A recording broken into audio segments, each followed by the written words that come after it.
I was just going to show something here that I think the code where software is not compliant with what the code says. Down here when I do a check for deficiencies on just a sample WPQR, I'm getting a notification say the fillet qualified pipe diameter is min 24, max infinite. That is not what D1.1 says in table 6.10. The diameter restriction applies only to groove welds. There is no diameter restriction listed under fillet welds. So I've tried changing a couple things on my base metal.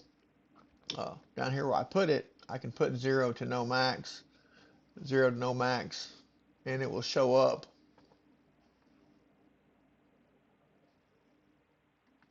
that same way that I put it in. Okay, uh, but overall, the deficiency warning that I get is not accurate for what AWS D1.1 says. And there's a possibility that I'm missing something else in D1.1, so I'm not saying it's 100% true, but I've used other welder qualification software and been kind of familiar with what table 6.1 says.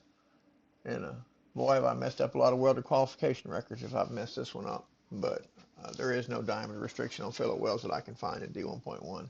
So this may be one of those cases where the software manufacturer thinks they're smarter than the everybody else. You know, there are cases where they'll put additional restrictions on it.